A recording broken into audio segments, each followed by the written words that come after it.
Assalamu alaikum wa rahmatullahi wa barakatuh. Welcome everyone. We are on episode 14 with Brother Haji. And I just want to introduce you guys to our brother Haji. He's from Louisville, based in Louisville. He played professional and then now he plays semi-professional in Indiana, right? Yeah.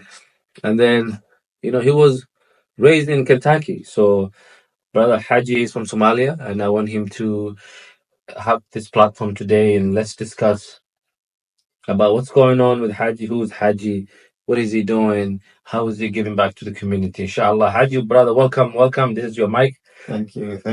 Appreciate it. Yeah, appreciate for having me here. Uh-huh. Yes. So Haji, I knew you when you were young, bro. I've been here for almost 18 years, so so you grow potentially, mashallah, you grow the best you could. And this is blessings from Allah. So tell us who's Haji, man. Who's Haji? Tell us a little bit about yourself. Okay. Yeah, I would say I'm a Somali kid in here. I've lived all my life in the U.S., but I still claim the motherland. Yeah, it has a big part of my life today and forever. I would always have, and I have flags that the Somalia one broke, but I was born in Kenya. Mashallah. I was born in Kenya, both parents from Somalia, so I have that Somali identity in me all the time. All the time, yes. And Haji, you are 1%. You made it to a professional. You made it to the Somali national team. Soccer is your life. I think. Tell us about that. About being played professionally and presenting Somali. So tell us a little bit about that. Like you mentioned before, like being professional is only for the 1%. It's very tough. Yeah, it's not easy. And what's shown on the TV is that's what everybody wants to do. But nobody really knows what goes behind the scenes and kind of the journey that you have to take to make it there. Yeah. And for me, I'm just happy to represent the national team and play in competitive matches and FIFA tournaments and also play in club professional teams as well. So that kind of just shows, it kind of proves to me and proves to everybody else kind of the dedication and hard work that I put in to kind of get to that point. Wow. And that's just something I'm grateful for and would always cherish. Wow. Mashallah, that's great, man. And may Allah bless. Haji, you came here as a refugee. Yeah. You came here as an immigrant in Louisville, started looking for American dream, Yes. And it's people don't understand, where we're coming from. We come from nothing and we're trying to make it in this country. How was it like, born in Kenya and raised in Louisville, Kentucky? How did that shape you, your future professionally? How did it shape you? Like, what are you thinking? What are the things that help you be who you are today? I think my whole journey, soccer plays a big role. Soccer, okay. Soccer that's the biggest role. And to kind of achieve the American dream, I used the platform of being a footballer to kind of get into every door was open because of soccer. Because of soccer, man. So basically, the schools I went to a private school, went to 4 years of university, played soccer, studied there, same thing. So everything kind of was related to soccer. The reason I would kind of put the reason for everything that happened is because I was good at soccer and that was able to open doors for me. Wow, amazing. And that's I kind of circle all my life stories around soccer. Around soccer, yeah. So soccer is like your thing, the central. Yeah. And Haji, so you play for one of the, people become professional, but also playing for the national team is another level. It's something that a lot of the professional players don't even make it. Yeah. So you made it to playing for the Somali national team. Tell us a little bit about that. How did you feel about playing for the Somali national team, and how did that shape you as a Haji? It's amazing. Yeah, it's amazing. For me personally, I felt like I got closer to the country than ever before. Because I've never been to Somalia, but I've been in Kenya, where there's a large population of Somalis that live there as well.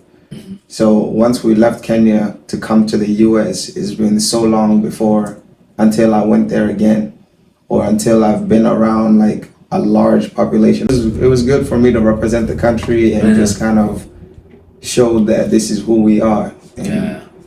and from this point on, inshallah, I'll have another chance again to represent the national team once I recover, and we go from there. So when did you start playing for the Somali national team? What year? I got the call up when I was in college. You was in college? Where? Yeah, in University of Louisville. University of Louisville. But at that time, I couldn't really go. There was so much going on in my career and school, and so I held it off 2 years. I officially went after they called me 2 years before. I went 2 years after. Wow. And I think the year was, they called me around 2019, and I represented the team 2021. Wow. Yeah. Wow. So, man, and how did it feel when you get the phone call? It was good, it was good. It's amazing because there's a lot of Somali athletes around the world that would want to be in that position. Yeah. And it's a privilege to represent the national team. Yeah. So it felt amazing for me to get that opportunity and go showcase my skills there. Wow. Wow. And that tells, they seen your skills somewhere, it proves your work. Sometimes you don't even have to speak. Your job and your skills speak for you. Yeah. And so, and you were in school, you went to University of Louisville. That's, I went University of Louisville as well. But how did college, soccer help you succeed your professional? Like, what did it, tell a little bit about that. How did college help you become a professional? Is University of Louisville one of the top programs in the country right now? So it's amazing to have that opportunity as well. And it's a professional environment already. The campus, the coaching staff, the facilities, a lot of professional teams, and I've played professional in the US as well. So I see a lot of professional teams don't have the equipments that the university has. Okay. Just depending on the level you're playing at. It's like MLS, USL Championship, USL League One, USL League Two. So there's different levels of professional in the US. And the University of Louisville has better equipments, better facilities, better resources than professional teams in the US already. So for me to see that, it was kind of an advantage before going into professional career, because I'm already used to it now. Yes. So it's something that they gave me that prior to being professional that I got to experience before going into the career. Wow. So most people don't know that. Most people think they can just go to training by themselves or going to a club, but instead sometimes it's the university where you become who you wanted to be. They show you, the university shows you as well, because Wow. You see, that's a good thing. So you need to go to school. So what are your advice to the youngsters who want to become a professional? Either playing for a club or playing for the national team. What are your advice? You have to start. For me, I would say you have to start somewhere. You have to start somewhere. There's no way you can. Everyone has a dream. There's no way you can be at the doorsteps of your dream before you put all the work in, before you put the dedication, the sacrifice, everything that comes with achieving that dream. Yes. So it's important whether your level is Division 1 soccer, Division 2, Division 3, or high school, or wherever it is, you have to start somewhere. Even if it's semi-professional or Sunday league, you start somewhere, prove yourself, and then you just go up the ladder. Wow. And Haji, so that's behind sin. And even what I do is behind sin. Is the time you put it in, the learning. But we have a lot of talent, young Somali brothers, in general in Kentucky. But are they not making it even to the college, soccer? What do you think? What is stopping them, do you think? We do. I do agree with you. We have a lot of talent here. And it's rare for somebody from the Somali community to go into college. And so this is discipline. This is all it takes, discipline. Another thing I would add on to, and this is the reason why I kind of wanted to create this program, this soccer program, to kind of give this platform to giving players at any level opportunity to kind of help them reach their goals. So right now I have the oldest kid I work with is 21. Wow. And he plays professional. He plays semi-professional and wants to reach professional level. So my job is to kind of give him that opportunity to give him the platform because I've already seen that. Coaching, Yeah, I've already seen where he wants to go. Wow. So I'm just trying to help him get there, based on what he has right now. So each step would be based on his, it will be individual development for him. Just, okay, now I know where you are. This is your strengths and weaknesses. We'll have 3 months because each player is committed with me for 3 months. Okay. They commit 3 months for the program, and then we kind of go every 3 months, once a week.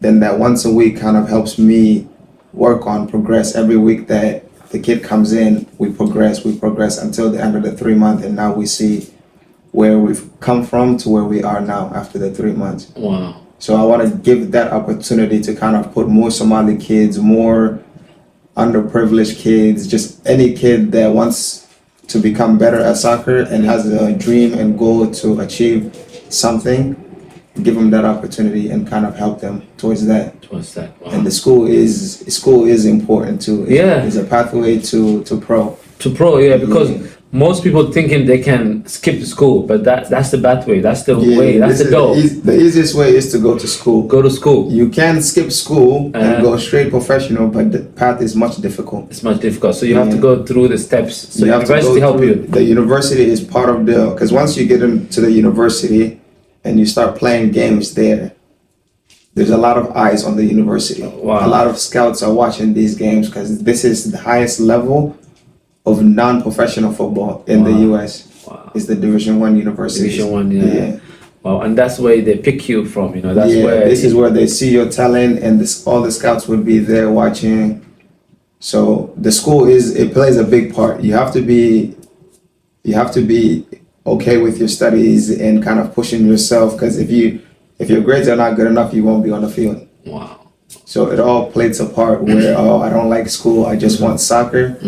It doesn't work either. It doesn't work like that, bro. Yeah, you see, it's always you gotta follow the process. There's no shortcut. You have to follow. There's that 1%, like we said. Yeah. The shortcut for the 1%, but that's like the exception. one in a billion. Yeah, that's the exception for those people who can go professional without going to school. Wow. And tell us about the TSOM. I'm a big fan of TSOM. I follow the page. I see where you're going. You are trying to get Head Start. It's called Head Start. You're trying to help young folks to not miss the opportunities they wanted, and they have to follow the process you follow. Yeah. So tell us a little bit more. So is it paid program, or is a program that you have to? How is it? Tell us. It's a paid program. It's actually a brand that I created in a private school, high school. When I went to a private school, we had a speech in the school, or just a little bit about giving advice or explaining yourself and what kind of explains who you are. So the TSOM stands for They Sleeping on Me. They Sleeping on Me. Okay, good. So it just kind of TSOM. The idea is just kind of helping kids understand that in soccer nothing is promised for you, but all you need is one coach to believe in you.